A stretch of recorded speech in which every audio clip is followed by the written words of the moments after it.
بسم اللہ الرحمن الرحیم نحمده ونصلی علی رسوله الکریم اما بعد فاعوذ باللہ من الشیطان الرجیم بسم اللہ الرحمن الرحیم انما ذلکم الشیطان یخوف اولیاء صدق اللہ العظیم۔ محترم بزرگوں، آج پوری دنیا میں ہم مسلمان سب سے زیادہ پریشان ہیں اور سب سے زیادہ بدحال ہیں۔ چاروں طرف ہماری پٹائی ہو رہی ہے، جبکہ ہم نبی آخر الزماں سیدنا محمد رسول اللہ صلی اللہ علیہ وسلم کی امت ہے۔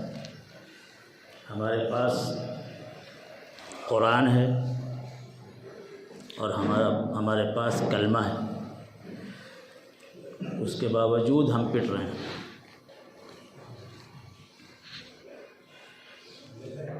غور کریں ہمارا کلمے کے ساتھ کیا معاملہ ہے، ہمارا کلمے سے جو رشتہ ہے وہ کتنا مضبوط ہے۔ کیا ہم اس کے مذاکرے کرتے ہیں؟ کیا ہم اس پر غور کرتے ہیں؟ ہم نے کلمے کے مطلب اور تقاضوں پر غور کرنا چھوڑ دیا۔ بڑے افسوس کی بات ہے، یہ جو دعوت کا کام ہو رہا ہے، یہ جو تبلیغ کے عنوان سے جو محنتیں ہو رہی ہیں، اگر یہ نہ ہو تو ہماری کوئی توجہ کلمے کی طرف نہیں ہے، ہم کبھی اس کی طرف توجہ نہیں کرتے۔ ہم اپنے بچوں کو بھی مدرسوں میں نہیں بھیجتے، ہم تو انگلش میڈیم، فلاں زیویئرز اور فلاں جان، اس کی طرف بھاگتے ہیں۔ کیا فرق ہے ہم میں اور غیر مسلموں میں؟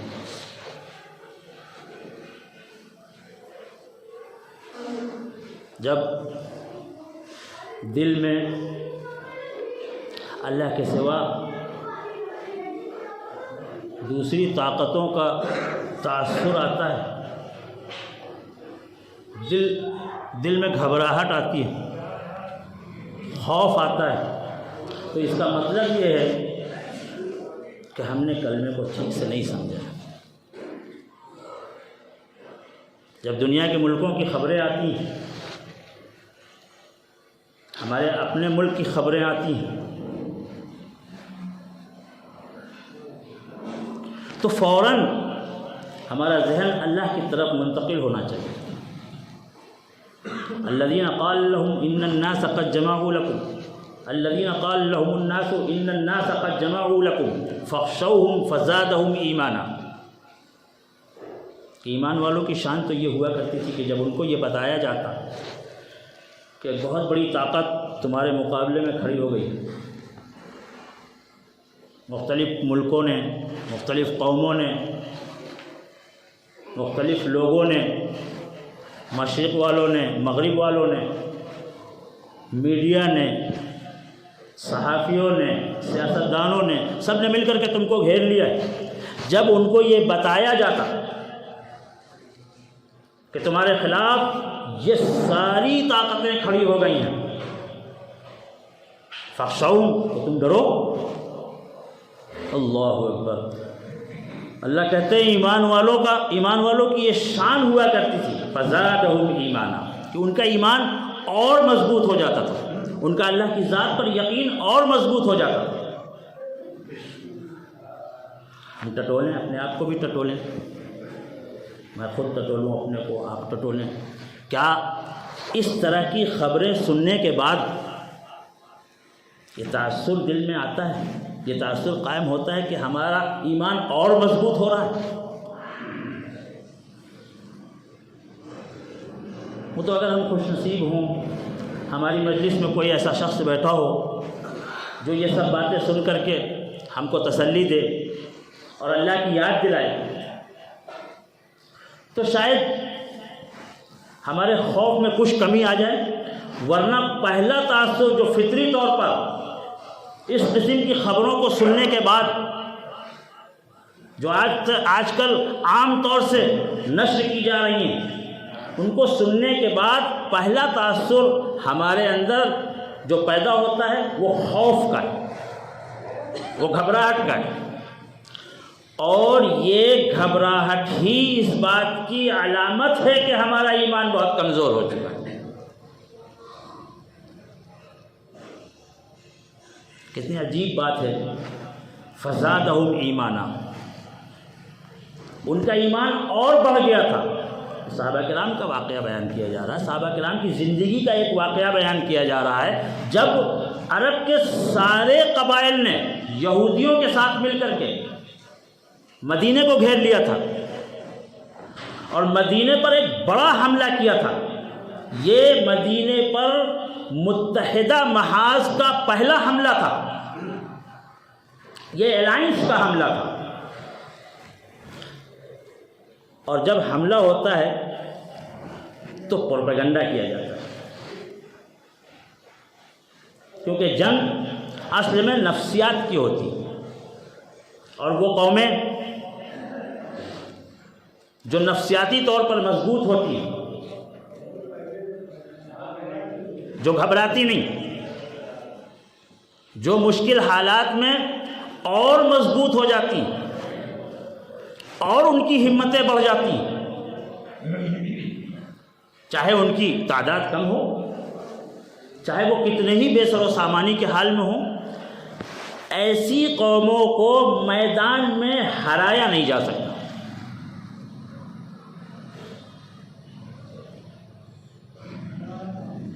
جب یہ متحدہ محاذ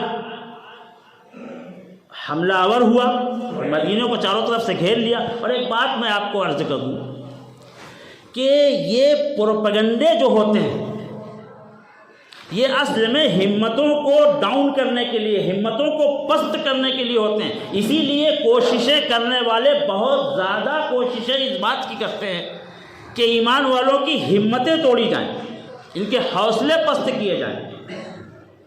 اسی لیے ہر کچھ دن کے بعد ایک نیا بیان آتا ہے،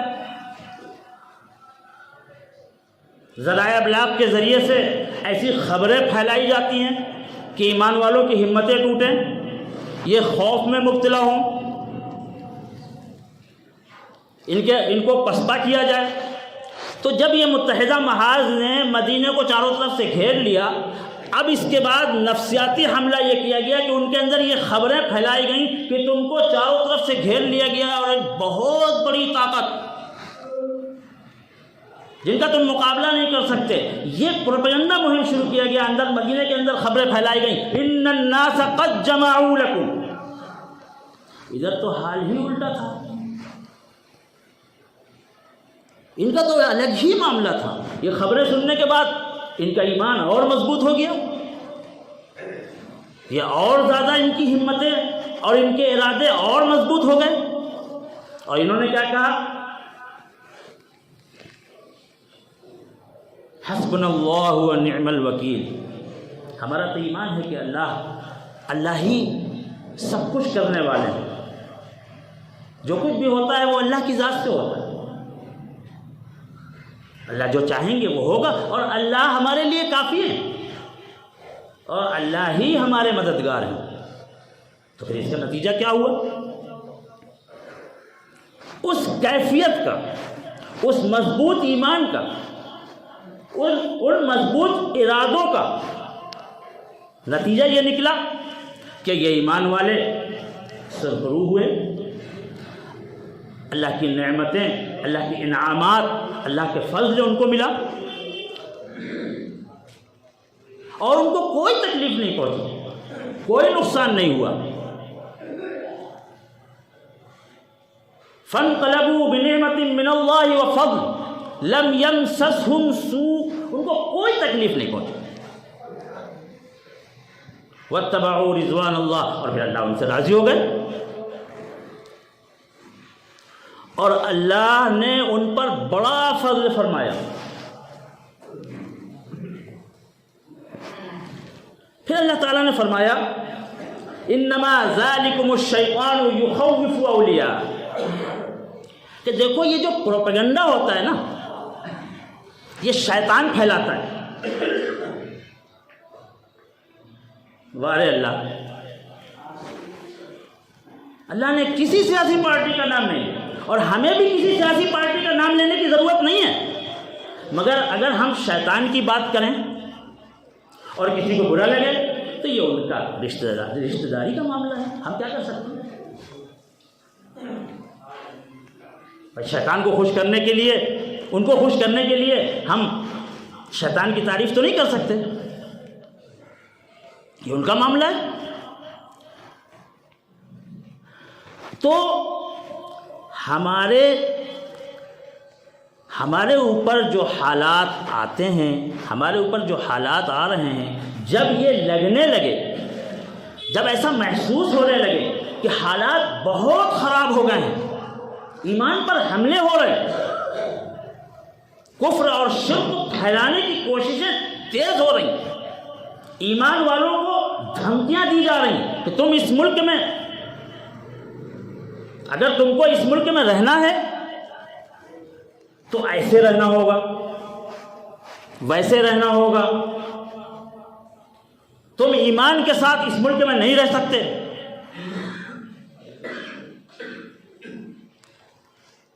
اس ملک کو چھوڑ کر کے چلے جاؤ، ورنہ جیسے جو ہماری تہذیب ہے اس کو اختیار کر لو۔ جب اس قسم کے حالات آئیں تو یہ تو بہترین موقع ہے کہ پوری قوم جاگ جائے، اپنی غلطیوں کو سدھار لیں، اپنی غلطیوں کو صحیح کر لیں، اللہ سے اپنے رشتے کو مضبوط کر لیں، کیونکہ یہ حالات اللہ کے طرف سے بھیجے ہی اس لیے جاتے ہیں کہ آپ اللہ کے فضل کو حاصل کر لیں۔ بسا اوقات خلاف جو مخالف ماحول ہوتے ہیں، جو مشکل ماحول ہوتے ہیں، وہ اللہ کی بڑی نعمت ثابت ہوتے ہیں، کیونکہ موافق حالات میں تو قومیں سوتی رہتی ہیں، مخالف حالات میں قومیں جاگتی ہیں۔ اگر ہمارے پڑوس میں کہیں آگ لگ جائے، یا ہمارے خدا نخواستہ ہمارے گھر کے کسی حصے میں آگ لگ جائے، تو کیا ہم سوتے رہیں گے؟ ہم ٹی وی دیکھتے رہیں گے؟ ہر شخص متحرک ہو جاتا ہے، دوڑ بھاگ، پانی لاؤ، ادھر ڈالو، ادھر سے نکلو، بچوں کو نکالو، سامان نکالو، پیسہ نکالنے کی کوشش کی جاتی ہے، زیورات نکالنے کی کوشش کی جاتی ہے، بچے بھی، بوڑھے بھی، عورتیں بھی سب متحرک ہو جاتے ہیں، یہاں تک کہ وہ جو معذور لوگ ہیں وہ ان کے اندر بھی اللہ تبارک و تعالیٰ ایسے موقعوں پر خاص قسم کی قوت اور توانائی پیدا کر دیتے ہیں جو نارمل حالات میں نہیں ہوتے۔ تو میرے دوستو، اللہ تبارک و تعالیٰ اس قسم کے حالات ڈالتے ہیں قوموں پر، اور حالات میں بہترین موقع ہوتا ہے۔ وہ ایک نعرہ سنا تھا نا، آبدہ میں اوسط، بہت تشہیر کی جا رہی تھی ایک زمانے میں، لیکن وہ جن لوگوں کے لیے تھی، جنہوں نے وہ کیا تھا، نعرہ دیا تھا، اور وہ جن لوگوں کے لیے تھا وہ تو بیوقوف بنانے کے لیے تھا۔ تالی بجانے سے، تھالی بجانے سے یہ انہی لوگوں کو سوٹ کرتا ہے جن کے پاس کوئی لائحہ عمل نہیں، جن کے پاس کوئی دین نہیں۔ ہمارے پاس تو قرآن ہے، ہمارے پاس رسول اکرم صلی اللہ علیہ وسلم کا طریقہ ہے۔ اے کاش ہم یہ سمجھیں کہ اللہ تبارک و تعالی ہم کو جھنجھوڑ رہے ہیں، وَزِلْزِلُوا زِلْزَالًا شَدِيدًا، اللہ ہم کو جگا رہے ہیں، کیونکہ اللہ جانتے ہیں کہ ہم نارمل حالات میں نہیں جاگیں گے، تو اللہ ہم کو جگانے کی کوشش کر رہے ہیں۔ اس قسم کے حالات ڈال کر کے مشکل حالات میں ہی قومیں جاگتی ہیں. اللہ کرے ہم جاگ جائیں. وآخر دعوانا ان الحمدللہ رب العالمین. السلام علیکم ورحمۃ اللہ وبرکاتہ. اگر آپ کو ہماری بات پسند آئی ہو تو اسے لائک اور شیئر ضرور کریں، اور ہاں، ہمیں سبسکرائب اور فالو کرنا نہ بھولیں تاکہ دینی معلومات اور تاریخ اسلام کی کوئی بھی بات آپ مس نہ کریں اور ہمارا ہر ویڈیو سب سے پہلے آپ کے پاس پہنچے. تو جڑے رہیے ہمارے ساتھ اور دیکھتے رہیے ہمارا اسلامی چینل محمد طٰہٰ کی بات.